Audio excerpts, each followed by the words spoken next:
pour conclure, dans le fond, on peut faire un petit tour d'horizon sur différents types d'activités qui ont été vécues sur VIA, qui sont vécues, là, soit par moi, par Julie, par nous deux, par d'autres, peu importe. Alors, nous, en tout cas, dans notre commission scolaire, puis avec Mme Julie, on s'en sert beaucoup pour la planification. Alors, un peu comme tu disais, Mme Geneviève, éviter de se déplacer. Alors, on planifie nos activités comme on en fait pas mal, mais on se planifie avec les filles du Saguenay, avec notre commission scolaire. Donc, planification. Je vais rapidement. Co-enseignement. Alors ça, c'est très souvent. Nous, on utilise VIA pour faire du co-enseignement. On va séparer les tâches, peu importe la matière. Mais il y a une personne qui prépare une partie des activités, va la présenter. Après ça, c'est un autre. Donc, on sépare les tâches comme ça. On fait beaucoup de co-enseignement. On vit souvent des quiz. Là, c'est en lecture. Des fois, c'est en sciences. Donc, on va faire des petits quiz pour motiver les élèves. Ici, c'était pour la lecture de romans. Dans notre commission scolaire, là, vous voyez ces visites, là, c'est juste que j'ai pas de capture d'écran de VIA. On le fait avec VIA aussi. Vraiment les rencontres d'auteurs. Alors, nous autres, on a rencontré Roger Desroches, on a rencontré Denis Côté, des auteurs de littérature jeunesse. Alors, on prépare les jeunes, on lit des romans. Ça les motive vraiment beaucoup. Alors, on en a rencontré 2 à 3 par année, là, depuis le début que je fais École en réseau. Ça a été un de nos gros projets, notre commission scolaire, qui fait que les jeunes, des fois, c'est l'élément déclencheur, mais des fois, c'est quand on a fini de lire des romans de cet auteur-là, on le rencontre, on lui se prépare à lui poser des questions. Fait que ça peut être motivant pour les jeunes. Donc, je dis auteur, ça peut être toutes sortes d'invités, comme Eric, tu disais tout à l'heure, tu sais, j'aurais des personnes ressources que j'aurais besoin, mais ça, c'est un bon moyen. On évite les frais de déplacement dans nos petites écoles, ce qui coûte très cher. Des fois, on fait travailler les élèves tout seuls, en comme vous voyez ici à l'écran, les élèves ils devaient justement créer leur animal mythique. Donc, ils étaient en face à face. Ils devaient remplir la petite fiche qu'il y avait là. Alors, c'était vraiment collaboration d'élèves. Différentes choses aussi, dans différentes disciplines. Ici, en français, on a déjà fait de l'improvisation, théâtre de lecteur. On a travaillé la poésie l'année passée. On a même composé des chansons. Eric, avais-tu une question? Excuse. Non, ça va? OK. Cette semaine, on a vécu un café littéraire. Alors, on avait travaillé une collection de romans. On était 1, 2, 3, 4, 5, 6 classes, je crois, à vivre le café littéraire. Donc, on s'est préparés ensemble dans différentes activités. Puis, on a lancé notre petit café littéraire. Puis là, les jeunes ont pu discuter littérature avec un petit chocolat chaud, un petit croissant. Puis là, on va revenir sur VIA, dans le fond, par rapport à la préparation qu'on avait eue. On va faire un petit retour là-dessus, là, par après. On a beaucoup travaillé les types de textes. Julie, je pense que toi, tu avais des petites choses à dire là-dessus, si je ne me trompe pas. Oui, comme par exemple les sortes de textes descriptifs. Et monsieur Eric, est-ce que vous pouvez fermer votre micro? OK.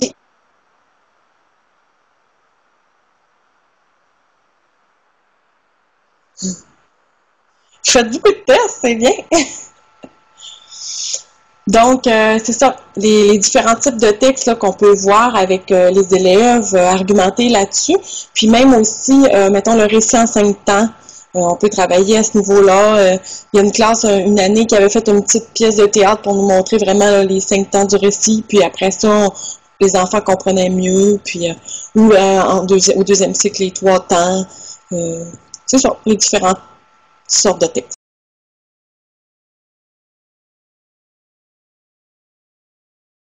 Plastique, ben, on a travaillé l'année passée, on a fait une trousse de lecture, le Congrès des laits, c'est un petit roman super intéressant.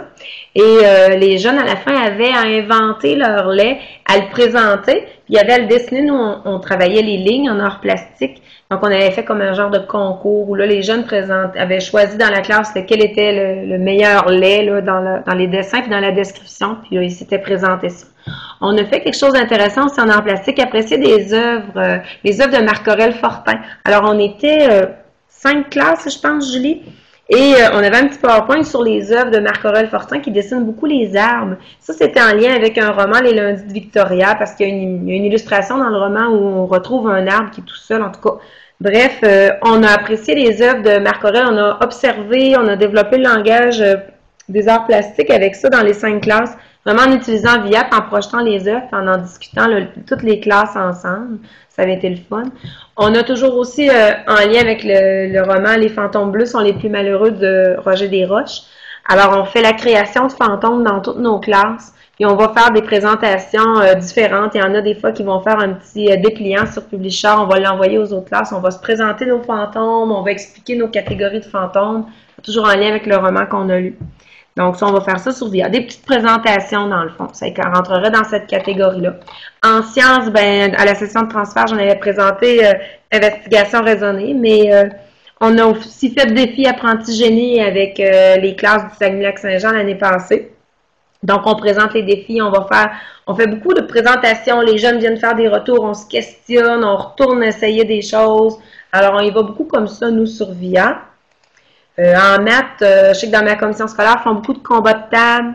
On a fait une résolution de problèmes complexes, des petits problèmes de raisonner. En éthique et culture, on a même vécu des débats, des rencontres d'invités, comme on disait tantôt. Puis Julie me parlait, moi, éthique et culture, là, je ne l'ai pas faite, mais ça, Julie avait fait ça, développement sur un livre. Donc, si tu penses que c'était des discussions, Julie, si tu veux compléter? Oui, ben le livre se lisait là, à mesure, puis il y avait des questions sur le KF. On a fait aussi l'année passée à partir d'une chanson d'Alexandre Poulain, Le crayon magique. Alors, on avait développé là, toutes sortes d'activités en lien, mais on a commencé par VIA. Souvent, là, les activités vont débuter par VIA, au milieu, on va y retourner, on va se questionner. Des fois, les enfants, ils vont un par un, on revient en grand groupe. Souvent, on conclut aussi avec VIA. Donc, VIA nous aide à établir un contact là, concret avec la classe, puis à poursuivre nos projets. On est plusieurs classes, parce que des fois, on est 6 classes, ça peut devenir long pour les enfants. Si on prend le temps d'écouter tout le monde dans chaque classe, ça n'a pas de bon sens. Alors, nous, on va vraiment se donner des points là, dans notre planification, puis même là, avec l'expérience de l'animation, on va dire, ben là, je prends 2 interventions dans chaque classe, c'est tout. Fait que on essaie de minimiser parce que si on prend le temps, les enfants ont toujours de quoi dire, ça finit plus, puis là, nos élèves perdent le fil. Alors, il faut vraiment que ce soit pas trop long. Même si on est beaucoup de classes, là, nous, on se donne on a une bonne rigueur là-dessus pour éviter les longueurs puis éviter que ça devienne des troubles de gestion de comportement. Ça conclut pas mal le tour d'horizon qu'on voulait faire sur VIA. J'espère qu'on a répondu à des questions. Puis, comme on vous dit, cet après-midi, on est dans la salle tech, Julie et moi. Donc, si vous avez besoin là pour